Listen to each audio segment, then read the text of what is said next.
felt like a lot of game companies weren't really focused on gamers like us. I think that it affects how we think about making games. We're always going to put resonance above everything else. I think it's something that is not as much as a game, but more of a place where we can be ourselves. What's the secret to League of Legends? It's this right here. It's the community. We had our wild hopes and dreams. Valorant will change how they think about tactical shooters.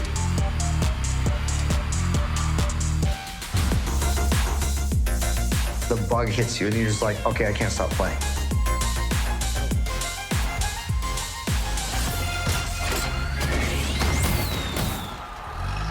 We started like every other video game, just with orchestral music. But if you now want to do something with character and that's like iconic, you have to cross borders.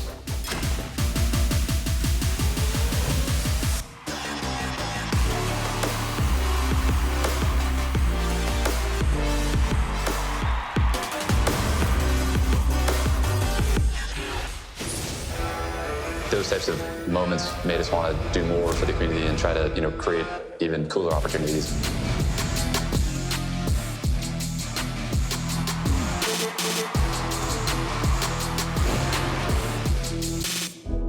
We didn't build League of Legends. We started it, we seeded it, and then we built it with the community of players.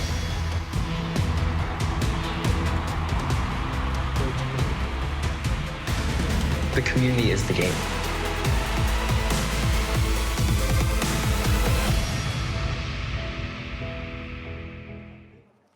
Please put your hands together for co-founder of Riot Games, Marc Merrill.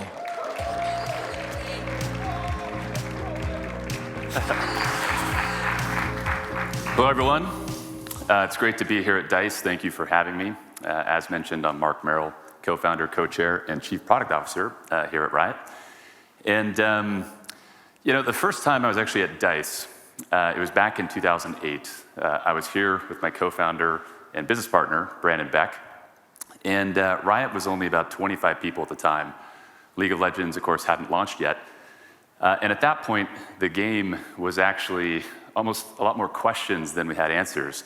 But we had one really clear goal. And that was we really wanted to make something great for players like us. All right, well, maybe we also had another goal, which was we didn't want to fail, didn't want to lose our investors' money for betting on us, right? Didn't want to let our team down, people that wanted to join us on this hard journey, didn't want to go back to our corporate jobs, et cetera. But fast forward to today, and a ton has changed, right? I mean, Riot has grown in ways we really never could have imagined. Multiple successful games, thousands of Rioters around the world, esports watched by millions, Arcane, music, and this incredible worldwide community. It's been a dream come true in so many ways. Yet what's interesting is we sort of reflect back on these 18 years and sort of the theme of the conference related to building to last. There's a conclusion that we've reached that I find incredibly striking. And that is that the same principles, the same strategy, and the same philosophies that helped us make a couple great things early on are still the things that must be true today for us to continue to make great things in the future. And so, no matter the size of our teams, whether it was 5 people, whether it's 50 people, or 500, or 5,000, right? If the goal is to truly make something great and worthy of people's time, we have found that we absolutely have to have a couple principles that are just true. And so one is we have to be really crystal clear about who the audience is that we are trying to serve, and we need to be immersed in their community and the culture. We also need to be really deliberate about our mission, our strategy, our operating structure, and our organizational systems that we design in order to reinforce the right behaviors on the team so we can serve our audience well. And the third is we have to be relentless about building great teams, right? Finding people who care so much about games and players that they're willing to push through all of the pain and solve the countless challenges that inevitably arise to try to bring these oftentimes seemingly impossible dreams to life and do right by the audience. And so, these are what we really do believe are the most foundational upstream principles that must be true for us to have a chance at making something great and worthy of players' time. But to be clear, even if these are true, this does not guarantee that you, of course, will make something great. But in our experience, without these fundamentals, we have zero chance of making something exceptional. So, how do these fundamentals manifest for us at Riot, and how do we try to put these into practice? For us, it starts with mission. We've always considered Riot a mission-driven company. Right? Originally, we used to talk about how we aspire to be the most player-focused game company in the world. But over time, we've simplified and refined it and focused it down to say, we aspire to make it better to be a player.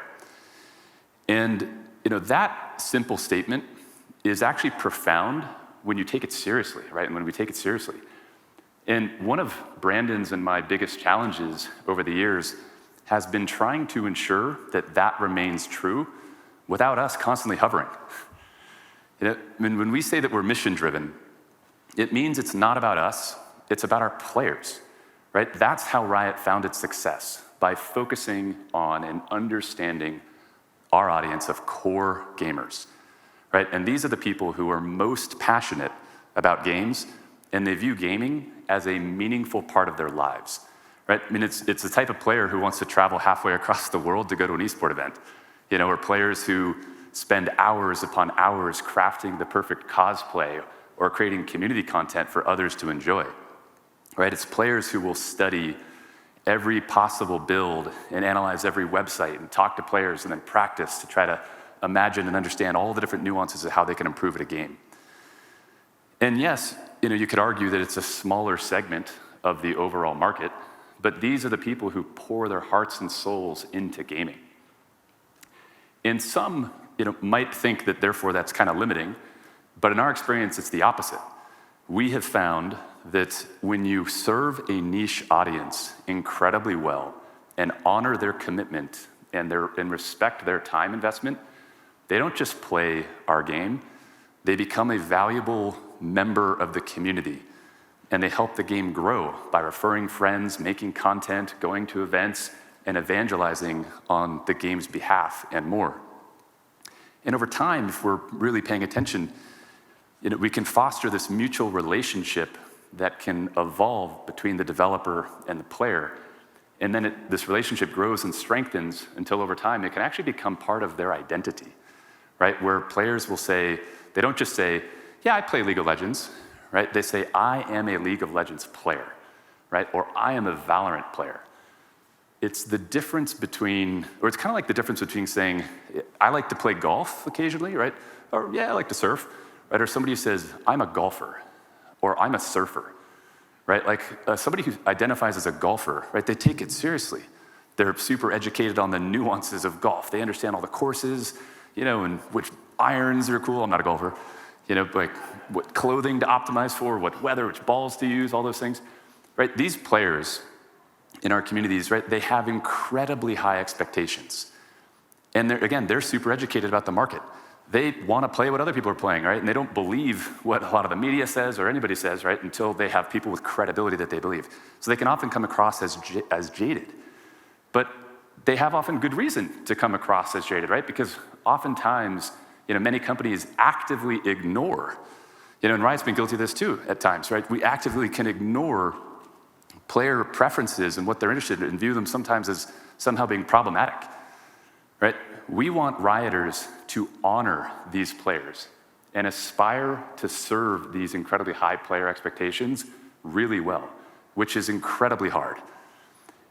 And so the most fundamental starting point to this, though, is, of course, we have to make a great game that is worthy of their time, which, of course, begs the question, well, how do you make a great game, right? How do you make something good for a specific audience?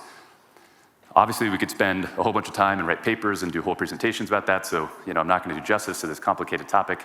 But at the risk of oversimplifying this incredibly deep topic, we think about it from at least two main dimensions, right? So the first is production value, right? There is how well crafted is this thing. And then there is resonance, right? How well does this thing that we've made resonate with the audience that it is designed for? It's just really important to understand that fundamental distinction. And in today's world, production value can, of course, be important, but it's often table stakes, right? If you don't have it right, you may lose because people just won't even give you the time of day. But it's actually not why a product will actually win. What truly differentiates a game comes down to how well does that product resonate with the audience it is designed for. And some things, therefore, right, that deeply resonate with one audience will often actively alienate another audience. And that's okay. It's crucial that the product solves a meaningful problem and is worthy of players' time and attention for them to actually care about it. So take Valorant, for example, right? In making a tactical shooter, we knew we needed great production value for components like, gunplay and art and level design, et cetera, for the game not to just be instantly discarded for players living up to their high expectations because there's so many great games in the tac shooter genre. But to truly stand out in a red ocean genre, right, Valorant needed to differentiate through solving meaningful problems for players really well. So, we built things like 128 tick rate servers and invested incredibly heavily into our netcode to help solve things or really improve like Peeker's advantage in the game, right? And we built Vanguard, which is our industry-leading anti-cheat system to maintain the highest possible standards of competitive integrity, right? Like those were our back-of-the-box features. Not how many maps or agents or guns we had. And what this did was it showed long-time tac shooter players that we could deeply relate to the many of the problems that they cared about and that we were delivering great creative solutions. But production value, of course, is relative, right? It does depend on the audience a game is trying to serve. So for Valorant, right, it was crucial. But if you think about another example on the other end of the spectrum, like a game like Balatro, right, it's much less so. Balatro absolutely nailed it on resonance. It combined different classic games in a unique way with the right combination of accessibility and depth and satisfying strategy so that it resonated with a ton of players, right? To the point of, and maybe many of us have seen this, but I've seen people cosplaying as Jimbo the Joker, which is crazy. But Balatro's production value, of course, wasn't sky high. There wasn't a massive marketing campaign, and it didn't need those things to resonate with the community. And once it resonated, the community then referred friends, they made content, they became the game's evangelists, right? All the way to a Game of the Year nomination. And to illustrate how this point and these principles can manifest outside of games, let's talk about Arcane. And for those that don't know, right, Arcane is a TV show created by Riot in partnership with Fortiche, centered around the stories of a handful of champions from League of Legends. And while video game adaptations have thankfully improved in recent years, back when Arcane was first pitched in 2014, most of these types of adaptations had historically fallen flat.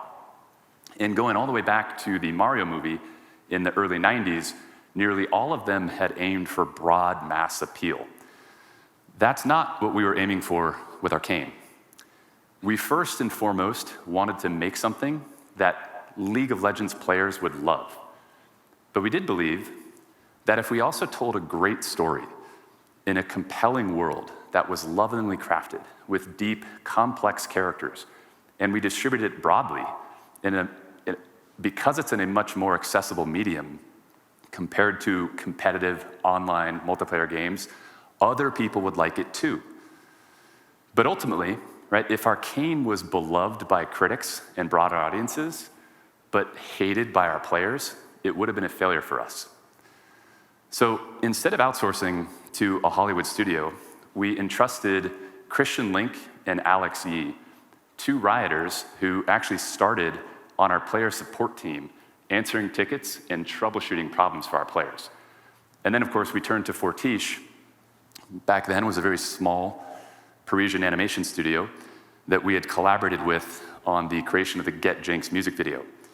And we needed a partner who not only had God-tier talent, but who was really willing to dig in with us and immerse themselves in our lore and obsess over our characters and our world the way that we do. And then, again, because they had to go solve in conjunction with us these millions of problems that we'd encounter along the way, like how to create and scale an animation pipeline to make many, many hours of theatrical quality animation. Not an easy problem. So Arcane took time, right? It took a lot of time.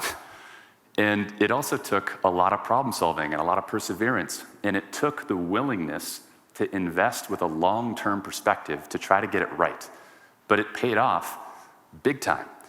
Season 1 won the Emmy for Outstanding Animated Series, which was the first for a show based on a video game. Season 2 debuted this past November, and it debuted at #1 on Netflix and was a global top 10 English show in over 91 countries. And the soundtrack for season 2 has already amassed over 1.2 billion streams. And perhaps even more importantly, we were able to tackle the successful challenge of simultaneously orchestrating a launch all over the world and in China as well, which was crucial to allow our global player communities to come together and celebrate Arcane. Because, again, accolades aside, right, most importantly, Arcane is beloved by players. You can see it in the fan art they create, the cosplay they post, the endless tributes to Jinx and Vi and Victor, Jace, Mel, Caitlyn, Heimer, Echo, and others, in every language and every country you can think of. I mean, Arcane was sort of another validation for us that with the right people, with the right love for the audience, and the right approach, just like with our early efforts to try to create incredible esports leagues, if we could nail it, we could demonstrate a whole new way for how we could enhance the value of being a player, which could give us license to do more to serve our players over time. But decisions like pursuing Arcane were somewhat easier when Riot was smaller. You know, we're a much bigger company now. And as companies grow, entropy increases in the organization. Disorder creeps in because there are many, many more people and more teams to educate and align on what matters and what great looks like. Right? Mediocrity lurks around every corner unless we vigorously fight it. And in our opinion, the key to winning that fight is culture. Which of course then begs the question, well, how do we think about trying to cultivate a great culture? For us, it starts with mission. It starts with our purpose, right? Like, rioters need to be fired up every single day to make it better to be a player. But to help them do that, we need to define the values, our strategy, right? And the frameworks that drive decisions that we need to drive, and we need to help them drive their decisions. These values, of course, must be real, right? They can't just be hollow words on a wall, which means leaders have to actually walk the walk, right? And behave in accordance with these principles and these values and evaluate decisions through these lenses, which then of course means that the organizational structure and the incentive systems of the organization need to reinforce the behaviors that will lead to the right things on behalf of players. So culture is an outcome of our leadership, our strategy, our structure, our systems, and our people. Cultural action plans, it will never work, right? Culture is the collective values, the beliefs, and behaviors of what people actually do and what the company actually does, right? Not just what leaders say or what pretty words are on the wall. And as my longtime friend and longtime rioter, Dr. Ahmed Sidki has shared, we view culture as this kind of invisible membrane which surrounds the organization. And when you have a strong culture, right, that people deeply understand and care about, they will question and push back on activities that seem misaligned with company values and strategy. Right? It becomes this sort of instinctive defensive mechanism that manifests because the why that they deeply understand and believe in is so deeply ingrained into them. So that when something happens or some other team or somebody shows up with a new TPS report or something, they're like, and it feels off, they'll seek to understand the why of that thing, and they'll help provide feedback for that to become a much better solution that's more aligned with what we're actually trying to do. In contrast, when a company or team has a weak culture, right, people just accept whatever it is that is assigned to them, right? Even if deep down they think the thing doesn't make sense, because they don't believe that challenging the directive is going to make any difference, right? We have zero chance of making great things when people on teams feel and operate this way. So one question that I think we all need to ask ourselves and that we ask ourselves is, are people more honest in the meeting, or are they more honest after the meeting? Right? And what could we do differently to get more of the former? And one of Riot's biggest systems misses was a period of time when Riot was really seeking to grow and expand. We had a lot of roles to fill, and we were actively trying to sell people on coming to work at Riot regardless of their interest in our mission or passion for solving really hard problems for players. In our recruiting and corporate marketing efforts, we were primarily talking about our benefits, ultra-competitive compensation packages, our generous PTO policy, all of which is true.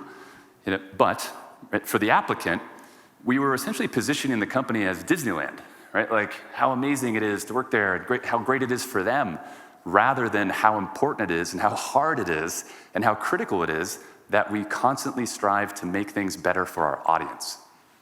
Right? We got so caught up in trying to attract the shiniest talent for the expertise that we needed, right, that we ended up hiring some folks, again, who didn't actually care about or align with our mission. We lost sight of how much effort and deliberate effort it takes to keep the company focused on players, which led to lower performance and then ultimately to Riot's first big round of layoffs ever back in 2024. The company was expanding too rapidly, and we were underappreciating how hard it is to make great things and the necessity of operating in such a way that everything we do has a great rationale for players. And we still have a lot of work to do here to get better in this regard. But another example of where we missed is with Riot Forge. Riot Forge was our indie publishing label where we would license League IP to some talented third-party developers who would then create some indie games similar to what they've done in the past, with the hook being that these games would then tell stories in the world of Runeterra. And so games like a whimsical crafting RPG and a sweet single-player story adventure, right, all rooted in the League IP. But the goal of Forge was to acquire new players. But why would players who don't care about the League IP care about indie games that are telling League stories? Right? League players, right, or former League players, which there are hundreds of millions of, would be the audience that would most likely care about games in the League IP. And if we were focused on existing and former League players, we probably should have made games much more aligned with their tastes. No? But even though all of these challenges were identified well in advance of launching any of these games, the company moved too slowly to adequately address the situation. So needless to say, while the concept can sound good, and this concept sounded good at a high level, right, these issues meant that the games that came out of Forge weren't really what the core audience was looking for from Riot. So ultimately, Forge didn't work, right, and was shut down. But Forge not succeeding was not the fault of the indie devs who made the games. Right? They delivered on their end. They made some great stuff. It was an issue with Riot strategy, right? Our structure and our systems, right? And therefore our culture for allowing something to get so off course without correcting. Beyond strategy and systems, though, of course, leadership is the most critical driver of culture, right? And at Riot, we need leaders who are more interested in getting to the right answer than being right, who are incredibly skilled and yet are humble, are curious, are constantly learning and always seeking to improve, who love games and players and are ideally immersed in at least one online gaming community so they can deeply relate to what that's like and why it's so important. We need leaders who show servant leadership and are willing to dig in with their teams to help them learn and improve and solve problems. And we need leaders who are focused on delivering great outcomes and results, right? And believe that career growth is an outcome of doing the right thing for players. We need them to build great teams and constantly seek to develop talent and help their people develop incredible potential. I could go on and on about this topic again for a long period of time. But Brandon Beck, my partner, right, in his 2015 DICE talk, highlighted that people are by far and away the most valuable asset of the company. That is absolutely true. But so the leaders that we have, right, the leaders who direct them, the leaders who coach them, who show them what good looks like, right, are absolutely critical. And we really need to pay attention to what these leaders are reinforcing to our people and teams. And as an example, one of the ways that this can manifest in a negative way and is sort of a big source of cultural entropy is when companies get bigger, sometimes they want to focus on credentialism, which can be confusing name brand experience or academic pedigree with talent and undervaluing mission alignment. Talent and potential can come from anywhere, right? Take a couple of these examples, right? Christian Link, again, joined Riot from a Craigslist ad, right, to be our one German player support agent, and then later became the co-showrunner of Arcane. Sarah Schutz was hired to write job descriptions, and now she runs game publishing. Andre Van Roon joined Riot from his role as a junior transport analyst from the Auckland Council in New Zealand, and now runs League Studio.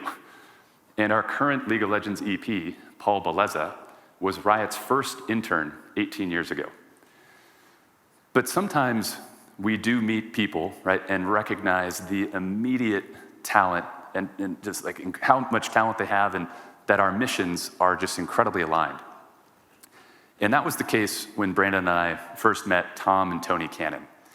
For those that are unfamiliar with the Cannon brothers, right, they're the leaders of 2XKO, the upcoming tag fighter set in the League IP. Tom and Tony are legends in the fighting game community, which is also known as the FGC. But as an example, just to highlight a couple of their accomplishments, they built GGPO, which is an open source networking library, which is actually powering many of the modern fighting games. They co-founded EVO and poured their hearts and souls into making it what it has become, which is the biggest fighting game community event in the world. And they co-founded Radiant Entertainment, and they made a fighting game called Rising Thunder, which is renowned for its innovative control scheme. They are the very definition of serving a community to make it better to be a player. And they've been at Riot now for 7 years, working to make 2XKO great. And there are, of course, many incredible games in this story genre, right? Tekken, Street Fighter, Mortal Kombat, and plenty more. But we believe that there is a path to add significant value to this community. But our goal is not for 2XKO to transform the FGC overnight. But we do believe it has a real shot of making it better to be a fighting game player. So when Riot tries to enter a genre, right, the way we think about it, what we try to do is we try to make something that, again, adds real value to the community, that respects the genre's deep history, that feels incredible to play at the highest levels, and that can hopefully inspire a new generation of players to come in and find the fun. And then that'll push the genre forward over time in ways that matter to the audience. And when we do this well, we hope to earn the opportunity to then serve this community for a long time to come. This is how Riot has and should continue to approach every new opportunity for players, whether it's getting back to fundamentals in some of our live games that have been live for a long time, or whether it's setting our sights on new, crazy, ambitious challenges that we're trying to tackle, like finding ways to add value to the FGC, or even perhaps to the MMO community. So to wrap things up, as an industry, we all know that making great games is harder than ever because player expectations are higher than ever. But that's exactly how it should be, right? That's not a bad thing. That's a good thing. It means we're doing a good job. Right? But as we consider our next moves, the fundamentals that have helped Riot get to where it is today, we think are also the exact same things that are critical for its future and that may hopefully be helpful to some of you. So again, right, know your audience and what really matters to them. Focus on adding real value to them. Don't optimize for some internal system or external goal that has little to do with what your audience cares about. And ensure you have the right teams of great people who want to tackle really hard problems and make great things for the audience. If you do that, then I truly believe that you give yourself the best shot at making something great and worthy of players' time. And when you succeed, swear to God, we'll be the first ones in line to fist bump you and give you a high five, because when players win, we all win. It means you're making it better to be a player, right? And then we get to play our awesome games and then help this industry grow. So thank you for all the great stuff that you do. Thank you for your time, and GG.